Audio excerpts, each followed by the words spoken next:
everybody, and welcome back to Julie's Orchids. So this is a further repotting video following up on the bad bark saga, is what I'm calling this. And before you see a no ID Phal. I had a very good friend of mine, Kate, and Kate had to move over east, and you're not allowed to take plant material outside of Western Australia. So Kate had to give up all of her plants, and she gave me all of her orchids. Now, the problem with this plant is nothing to do with Kate, has to do with the bark again. When I got this, I had no bark, so I went to the nursery and I bought a bag of bark. And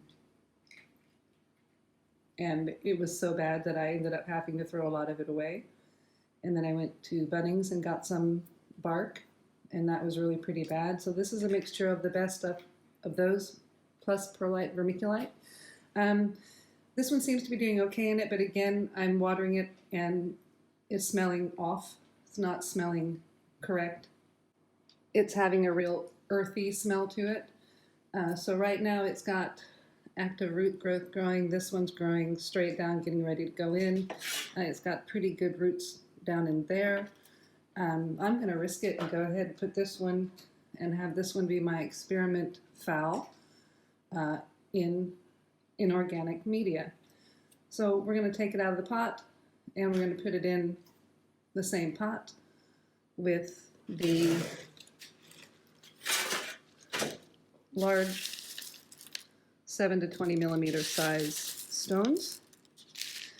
And then I'm going to give it a top dressing of larger river rock,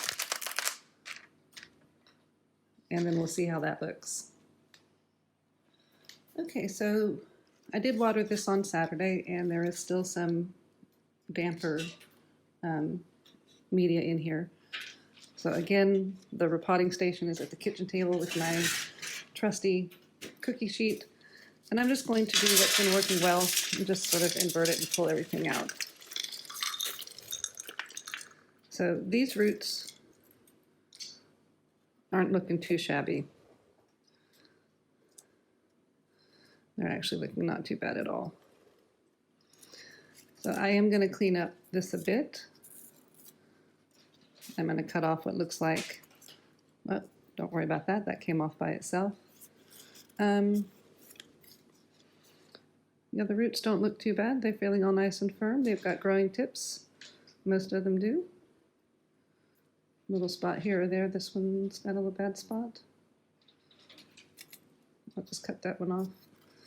A little bit off there, but there's new root growth coming here.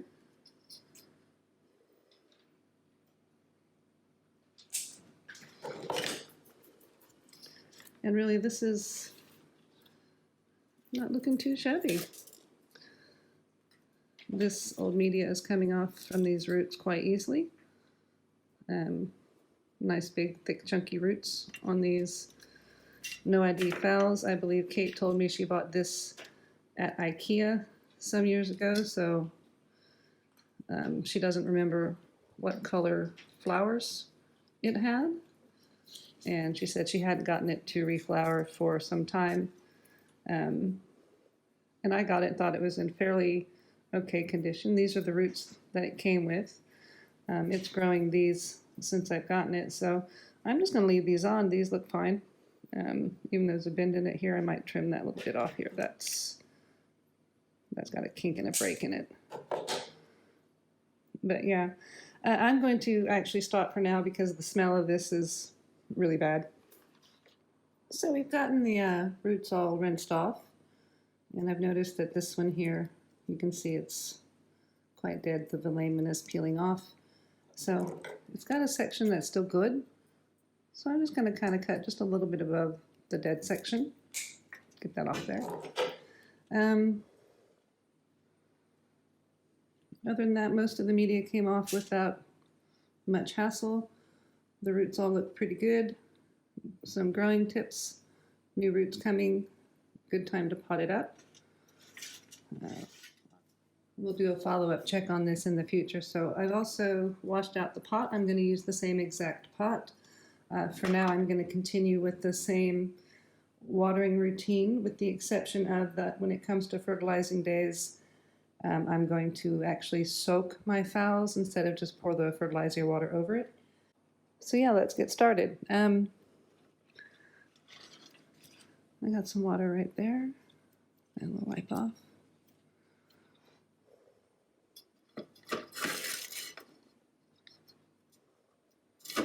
So I want to get as much of these down as far in the bottom of this pot as we can to accommodate the new growths coming in and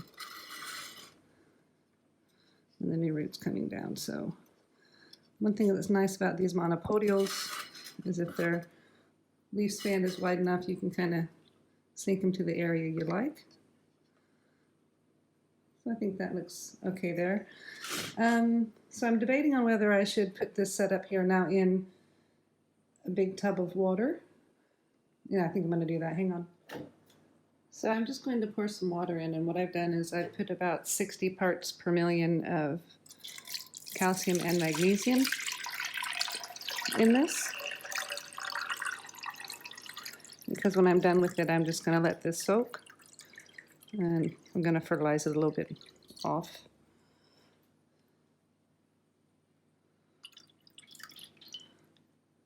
Okay, so there we've got that there. So that means that these heavier chunks of pumice should gently float right down.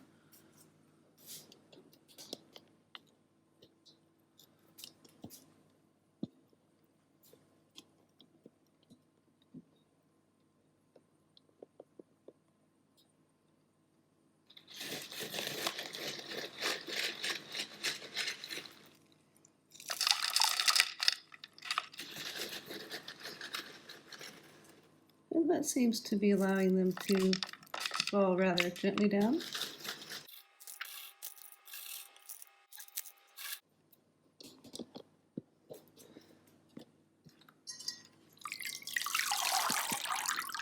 As you can see, that appears to be working quite nicely.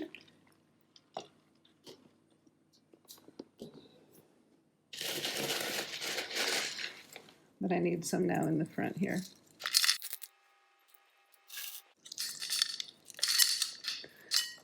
Now, I couldn't find any of these pumice pieces any larger than this. And I didn't want to use the lava rock because the lava rock has got that reddish color, which I'm not so fond of in the clear pots. But I do like this multicolored pumice.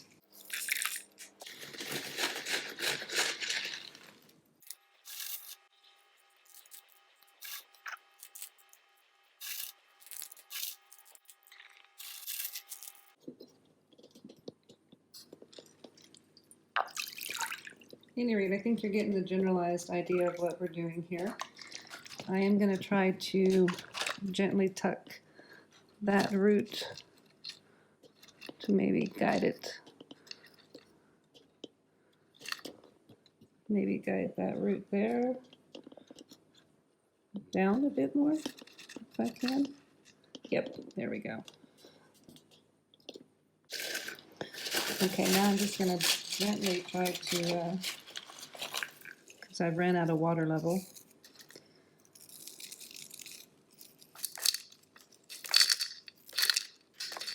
Cover that root.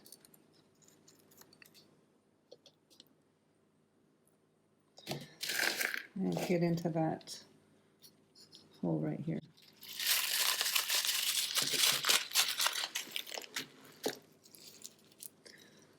I'm trying to gently lift.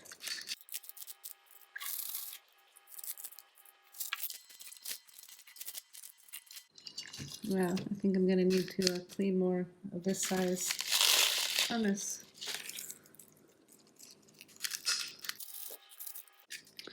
Okay, well that is all of the clean pumice we have of this size pumice. I'm going to get this piece out from there.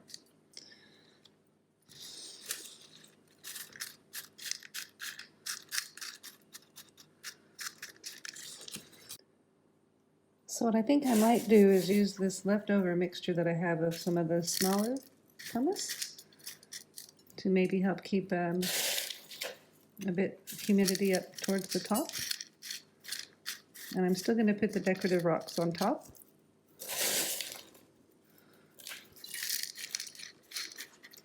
This is just a wondering if this would work.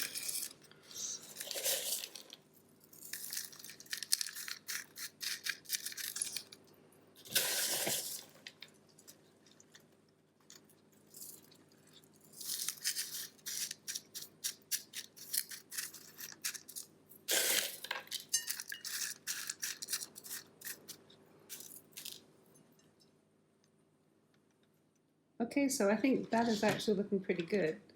And I'm going to put some of these bigger rocks sort of on the top to help keep some of the humidity levels in.